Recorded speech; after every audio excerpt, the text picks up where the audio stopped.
Hello guys, once again, welcome back muli sa ating channel. Panibagong araw at panibagong reaction video ating pag-uusapan. Kamusta ang ating mga solid Jomcar fans at kamusta yung mga solid Kalingap supporters natin. So maraming salamat guys sa inyong walang pagsuporta dito sa ating maliit na channel. And yun, maraming salamat sa inyong pag-like and share ng ating video. So ngayon nga po guys ay meron po tayong panibagong reaction video at may nakita po tayo ditong pangbabash na naman dito kay Carla, no? Isa sa sinabi niya dito ay teacher lang daw ang kaya sa utak ni Carla, no? Di kaya maging nurse.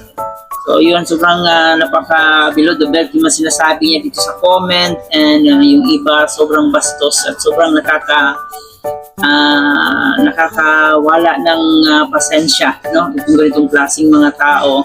So, ano pa naman, isang babae pa naman yung nag-comment dito, pero sobrang ang bastos po talaga yung mga sinabi niya dun sa comment na yun. Actually, kumakalat na po yan sa Facebook, no? At doon po natin nakita yung mga comment niya. So, dito nga po, sobrang ang sakit po ng mga sinasabi niya patungkol kay Carla. Talagang below the belt. So, ewan po kung saan ang galing yung nila, yung galit nila dito kay Carla. Kung tutusin, wala naman po silang wala po silang naiambag kay Carla.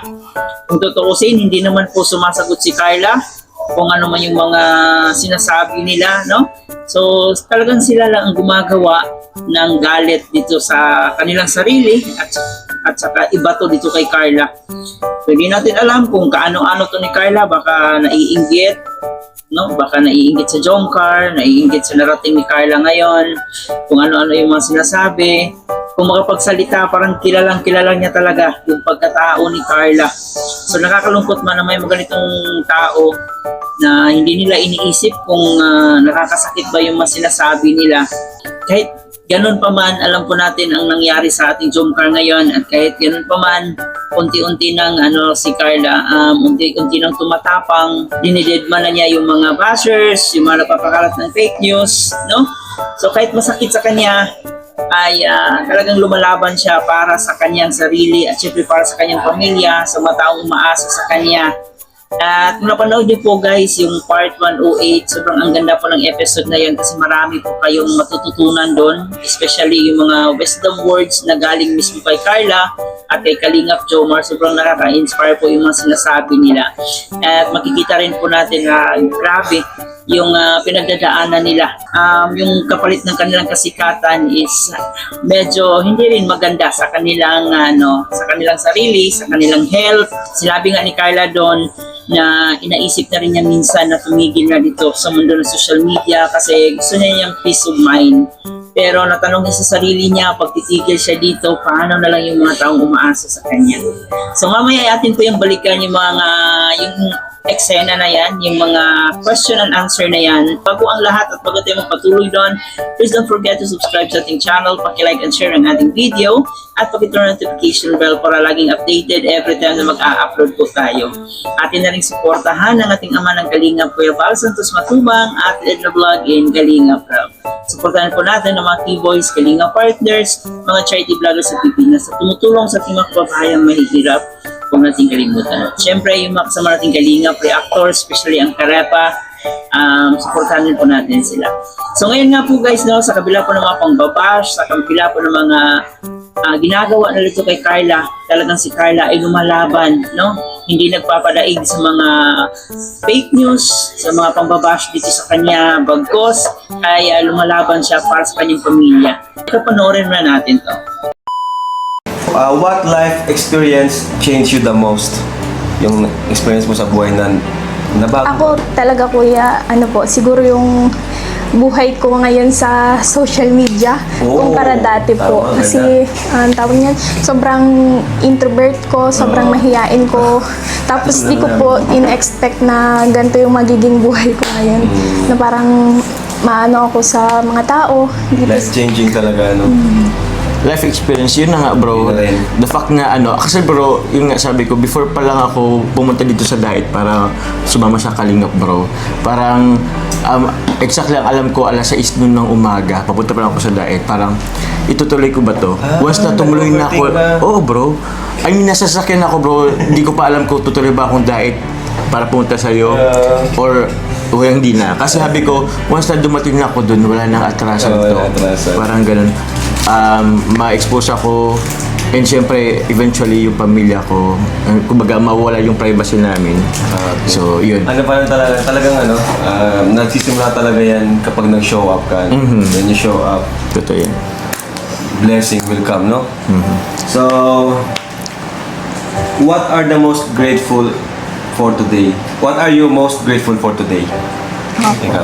Siguro yung ano po, gumising, kumbaga, nagising ngayong araw na ito. gumising ngayong Yun, araw. Yung pasasalamat na po Amen. kay Lord. Yes. Ikaw naman, Joms. Siguro bro, aside sa material things or financially na meron ako ngayon, siguro bro, yung kalusugan ng pamilya ko, okay. Kumbaga, masug sila and nasa magandang kalagayan. So I think yun ang pinakano ko sa akin. Grateful ko. What is one lesson you'll never forget, Carla? Ako siguro kuya, ano po, hindi lahat ng taong nasa paligid ko is mapagkakatiwalaan ko. Crap, mic to. Nasa paligid, isa sa amin. Joke. Pwede rin isa sa pa. Lahat naman tayo dito na eh. Pero, truth yan. Kasi Totoo yan. isa akong biktima rin yan. Ay, oh, bro. Dati nating welcome, pero... yan. Oo. Ikaw, bro. Ano bro? What is one lesson you'll never forget? You'll never forget. Lesson. Ay, tama, lesson. Lesson. Siguro yung lagi kong para i-push ko lagi yung sarili ko na hindi mo naman kailangang pinaka-the best palagi. Yun lang. Gawin mo lang kung anong gusto mo. Kasi aside na yun dun sa mga inano ng ibang tao, sinasabi ng ibang tao. Although, pwede ka rin naman makaano dun. You learn from it naman sa mga criticisms nila. Oh. Pero hindi po dapat mag-ano yun lang doon. Kasi ano talaga yung ano mo. Pag lagi mong papakinggan yung sinasabi sa'yo ng ibang tao, hindi ka makaka-move forward. So, ibig sabihin, gawin mo pa rin yung para sa'yo. Para sa'yo. Na itama or Na itama. gusto mong gawin. Oo. Kahit hindi ikaw yung pinakadabi sa larangan na yun. Parang ganun. Dabi sa larangan na yun. Parang ganun. What motivates you to keep going during difficult times? Ako kuya, yung family ko talaga, yung mga kapatid ko. Tapos iniisip ko na paano kung ano na lang, susuko na lang ako basta-basta. Sabi ko, sobrang unfair naman siguro kung sarili ko lang yung iisipin ko parati. Talaga Then si syempre, Carla, no? parang lalaki din po yung mga kapatid ko na wait lang, naiyak na talaga. Na ayoko ma-experience yung mga bagay na pinagdaanan ko dati. Yan talaga Yung mga yun. kapatid mo, Carla, sa totoo. Kahit na ano kuya, minsan sabi ko is parang gusto ko na magsabi. Gusto mo nang sumuko, ganun? Gusto ko na magsabi sa'yo, parang ayoko na po ng gantong buhay. Sabi ko kasi yung Yung privacy ko, yung tawag Yung niya, all eyes wala on na you. akong peace of mind. Sabi ko pong ganyan. Pero sabi ko, paano na lang? Sabi ko, paano na lang din po yung mga taong ako yung inaasahan. Sorry po. Okay lang, Carla. Naintindihan ka namin. Kaya minsan si Carla, mapapansin mo, Thank you, yung mga shared post niya, kahit alam natin, Thank you, bro. blessed siya sa material things. Oo. Pero ang iniisip niya kasi yung peace of mind nga. Kasi mahirap kasi lahat ng kunting galaw niya, issue. Kunting issue. Lahat ng galaw niya, issue. Mahirap talaga yun, di ba? Pero nilabanan niya yun para sa kanyang mga kapatid at mga kapamilyang umaasa sa kanya.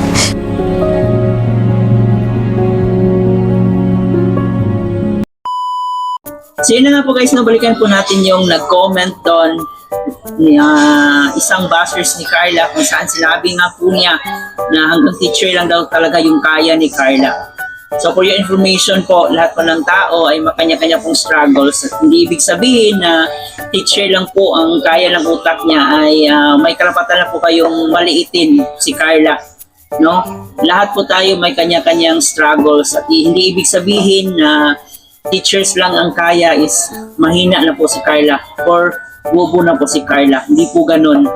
Kasi tayo po, may kanya-kanya po tayong preferences sa buhay. May kanya-kanya po tayong gusto sa buhay. Maaring hindi talaga fit kay Carla yung nursing. So, hindi ibig sabihin na mahina yung utak ni Carla. Okay, sa nag-comment nito, sana po ay matalino po kayo.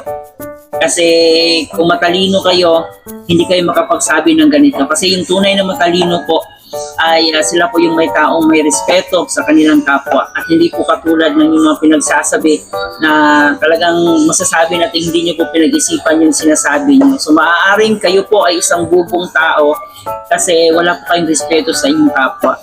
Diba? Tulad ng sinabi natin, ang matalinong tao ay may mataas na respeto sa kanyang kapwa-tao. So yun lang po ang masasabi natin sa inyo. Huwag niyo pong maliitin yung pagiging teacher kasi yung mga teacher po, sila po ang nagtuturo kung bakit meron pong mga nursing student. So in short po, ang teacher po ang may pinakamalaking ginampanan sa mundo ng education. So yun lang po.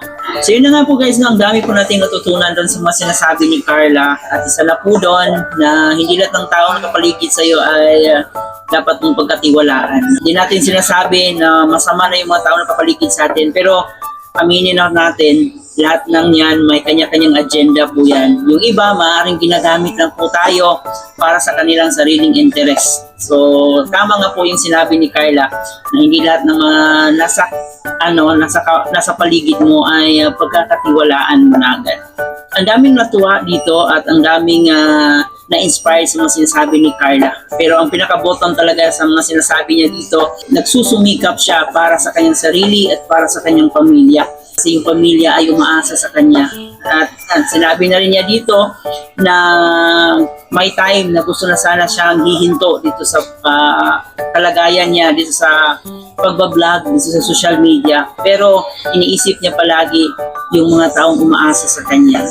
At doon pa lang makikita mo talaga na sobrang ang bait talaga ni Carla na sinakripisyo niya yung sarili niya, yung peace of mind niya para sa kanyang sariling pamilya. So napakabait at napakabuting bata, napakabuting anak ni Carla dahil palagi niyang iniisip yung kapakanan ng kanyang pamilya. So sana ay magiging lesson learned po ito sa lahat ng mga nanonood, especially sa mga kabataan ngayon na mahalin natin yung pamilya natin kasi darating ang araw na yung pamilya lang talaga natin ang makakatulong sa atin.